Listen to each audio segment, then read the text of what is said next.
Hi guys, welcome back. So for today, we are going to start off with how to sell your house better. So it's little things that I have noticed in all my years of viewing houses, hundreds and hundreds of houses, and I realized that, hey, I observed that there is a pattern or there's a certain type of houses that sells or appeals better to the buyers. So yeah, here I am to share with you these little tips that you can do it yourself, especially now since we're all in the circuit breaker. We even at phase 1, still can't do anything what. So let's take it in a positive manner, positive try, and really do a little Marie Kondo to your. 3 months ago, I was actually serving this buyer. Wow, we were hunting for houses. I think we saw like about 5 houses, okay, on our first day, and we were already so knackered and we were so tired. Okay, we were already so tired of viewing houses, and those were the 5 that we saw that day. We saw a couple more the day before, and we just wanted to reach a decision.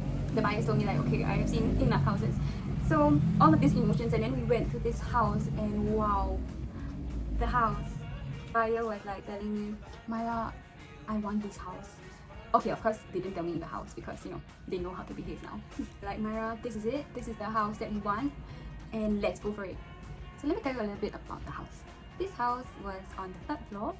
It was a corridor house, and it was facing the road, so it was pretty noisy. So why was it that they were so excited and so happy to find this house?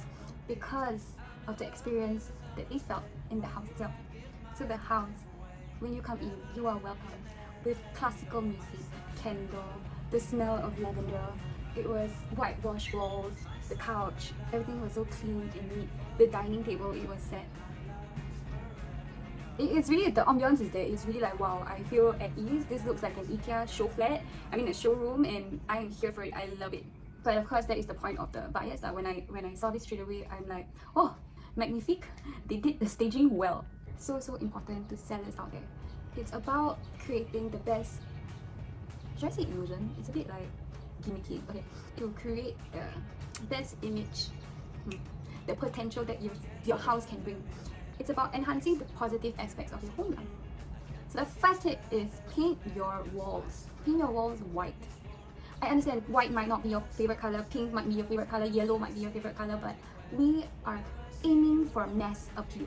What I mean by that is, we are aiming for a popular look or a trend or the minimalistic feel that is up and coming now. So let's aim for that.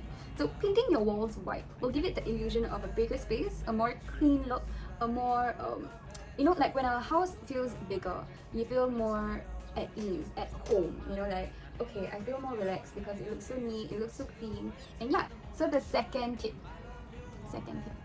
clean it up, clean your house. During a viewing is when your house is on display. You're showcasing your house. So the little things actually goes a long way. When it comes to clutter at one side, or all your barang-barang stacked to a corner, all of that, try to have it hidden somewhere. Your storeroom is your best friend. Something I want to share with you. Every single time, like when I'm viewing a home, whenever I open the storeroom, every owner will be like, oh, sorry, a bit messy. Sorry, a bit messy. Always, all the time. But it's okay. Like, the storeroom is supposed to be messy, but not on the outside. Okay, there are also other options to look at, like when it comes to storage. There are also storage spaces that you can rent, or while maybe taking 3 months to sell your house, just put all the extra barang-barang in that storage space. And why I put so much importance on cleaning up and sorting out all of your barang-barang, right, is I have heard plenty of my buyers, their feedback. Oh, what do you think of the house? It's like, the house is okay, but seems a bit small. Like, we all know the size, we all have seen the same similar layout, but it's those that is stacked with all of your stuff, is those that has a lot of clutter, has big bulky items. It shrinks the illusion of space, is a very negative impression to the size, to the feel. Then as much as possible, maybe seek or look into storage options, or the storeroom. If there's no space, make space, or hide in your kitchen cabinet or something like that, or hide in your wardrobe. Just hide everything, just like stuff it, squeeze it somewhere, just hidden. Like those comical cartoons where you open the wardrobe and everything spills out. Yeah, just do that. Okay. So the third and final thing that you can do and should do, or to avoid, is, okay, let me illustrate this, or the importance of it through a story. There was this one time I was viewing this house together with this couple. So we were super excited. It was their ideal block and it was high floor, so that was what they were gunning for. So we were super excited already coming forward and viewing this house. So when we got there, the house was nice lah, but we got to the living room. It was a 5-room, so it was a big family. So when we got there, when we entered the living room, the owner was an uncle and he was sprawled across the sofa. He was watching the TV. I remember it was a Korean drama. Oppa! Yeah, so it was a Korean drama that he was watching and it was on a very loud volume. And so we're like, oh, okay. Because we wanted to see the view. We wanted to see the view of the living room, but we didn't really want to walk across the TV, you see. Because it's a bit rude, right? Like, I don't know, maybe it's a dramatic scene and then we like walking. I don't want to like disturb the owner's peace. So yeah. And then we entered the room. Okay, so like I said, it was a big family. So we entered the room. The daughter was using her laptop and was studying and all that. Then we felt again a bit uncomfortable. Like we just like, okay, no, it's okay. Like, you know, I was telling my buyers, it's fine. Like we can just go in. It's okay. You know, we're not disturbing them and all that. But my buyers of course feel awkward lah. Like somebody's studying, you know, and you're just there interrupting their piece. Yeah, so that made my buyers feel like, oh, okay, I'm intruding in their space. Like it's okay lah, it's okay, Mara. I don't need to go in. It's okay, it's okay. Then I'm like, okay. So we went to the kitchen and the helper was there and the mother was there also cooking.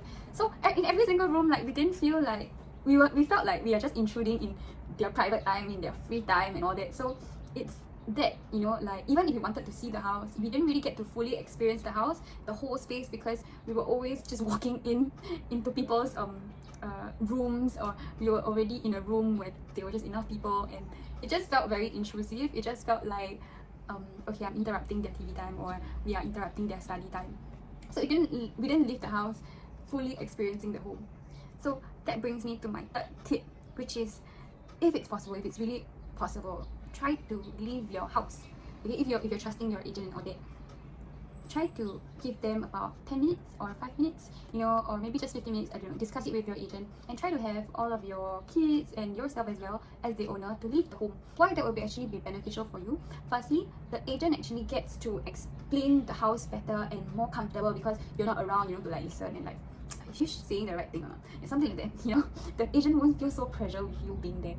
Okay, and then the second thing is the buyers would feel more comfortable because, you know, you're not there, so they can really like look into the space. They can really like enjoy the space better with you not around, because they can actually see the view. They can actually envision or put themselves in your shoes, or they could actually envision their future there better because, you know, you're not on the sofa, or you're not like studying, you're not like cooking. So they can actually like, okay, hey, we can imagine ourselves here, or we can imagine ourselves like sitting down on the couch and watching TV. Oh, the view is like this. Oh, so they would be more vocal to the agent as well with their feedback, because, you know, they will not be worried to offend anybody. They will not be worried to share more. They would actually appreciate that they get to experience the house better with full effect, more comfortable to be more vocal about their comments, you know, not just to each other but also to your agents. And your agents who actually understanding their concerns will actually be able to address them better. Okay, so that's all I have for today. These 3 tips will actually go a long way. Of course, there are other tips that you can do, like the first house that I mentioned, putting candles, classical music, you know, all of these extra things make it feel better. Yeah, those maybe you can talk to your agent and try to discuss something, how you can actually help, like you yourself, how can you actually help to enhance the house better. Open communication is always good and appreciated between the agent and also the client. So yeah, 2 things you learn: the tips and also open communication with your agent. Open communication with your agent, wow, like a rap. Okay, so yeah, I hope to see you guys again and stay safe out there.